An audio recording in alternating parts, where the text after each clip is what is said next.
And joining us now to break down what to expect for tomorrow's game is Tony Ortiz, the afternoon anchor of WWJ News Radio 950. All right, so you were a sideline reporter for the Lions, right? For 15 years, yes. Okay, so how does that kind of compare the Lions then, the Lions now? There's definitely more hope for the Lions now than there was back then. It was fun to cover the games, but there's a feeling now that this team can actually go places, not just the playoffs. They're a contender for the Super Bowl. They can make it to the NFC Championship game. So there's a definite difference in hope. There's more fans. There's more excitement compared to when I used to cover the team. And we know that the Lions always play on Thanksgiving. Yes. It's a tradition, but I feel like this is a year where everybody's excited to watch this game. Yeah, for a change, it's like people want to watch this game instead of the Dallas Cowboys. They really want to watch the Lions. They want to see what the Lions can do. And for a lot of people nationally, this is the first or even second time after the opener against Kansas City that they've gotten a chance to look at the Lions, a team that's 8-2 and a team that, for the most part, has a chance to really make some noise this year in the playoffs. What's the tradition like? Do you have a tradition with your family? Do you think this is a big part of Detroiters, Michigan Thanksgiving? Oh, there's no doubt about it. There are people probably right now listening to us down tailgating, ready to go because they know what's going to happen the next day. There's people at Eastern Market who fry turkeys before the game. They get stuffed on turkeys, then they go into the game. But it's Detroit's game. And there was a period of time where they tried to take the game away from Detroit and thought, the Lions don't deserve this game.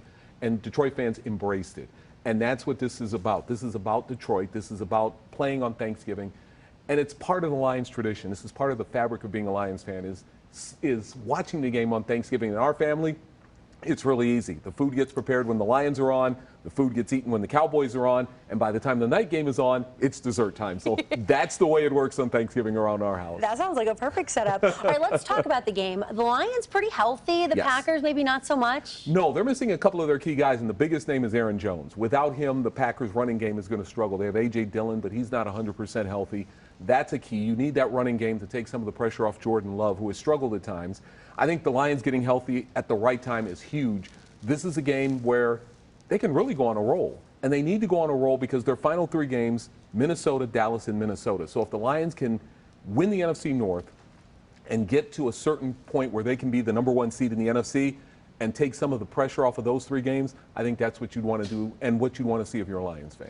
We know last Sunday everyone kind of got stressed out. It was a stressful game. Should we be reading into that? Does that mean anything for this coming game? Yes and no. It means that the Lions were coming off a bye and they were struggling and they may not have been ready, but you read a little bit into it like this is a short week, Kelly, and so 4 days to get ready for the Green Bay Packers. They might need a little time to get the engines revved, to get everything going, but that's the only thing you read into it. This is going to probably be a closer game than many people expect, but I still think the Lions will pull this one off. And you mentioned those next big games coming down the pipe. What are our obstacles? What do you think are our biggest hurdles? The biggest two hurdles right now would be the Dallas game, which is the next to last week of the regular season, and also the game in New Orleans in early December, because New Orleans, that's a tough place to play, the Superdome. The fans are loud. They literally sit on top of you.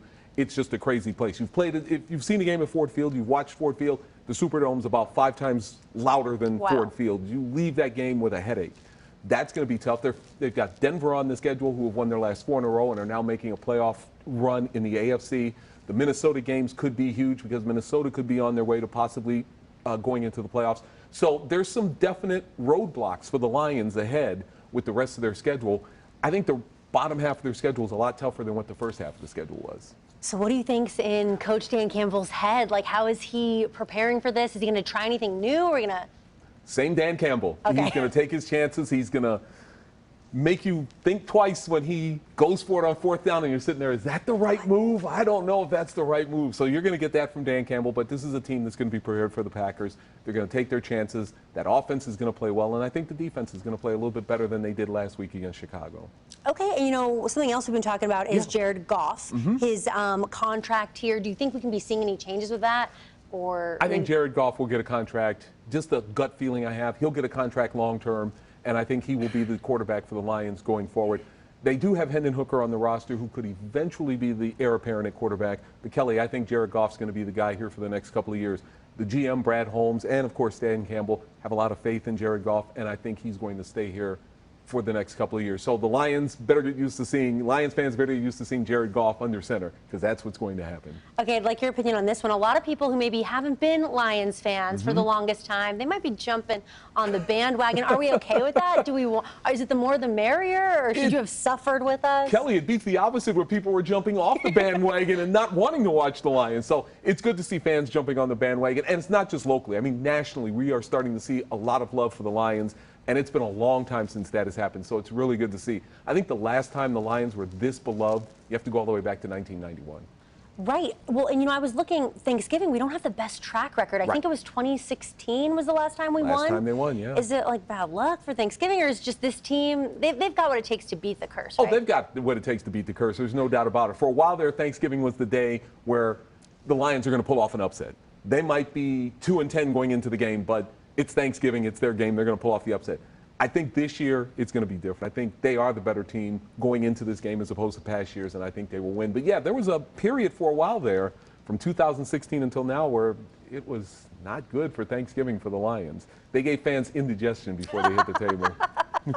Well, hopefully this year it's going to be smooth sailing. Thank you so much, Tony Ortiz, the afternoon anchor for WWJ News Radio 950. Thanks again for joining us. You got it, Kelly. Thank you.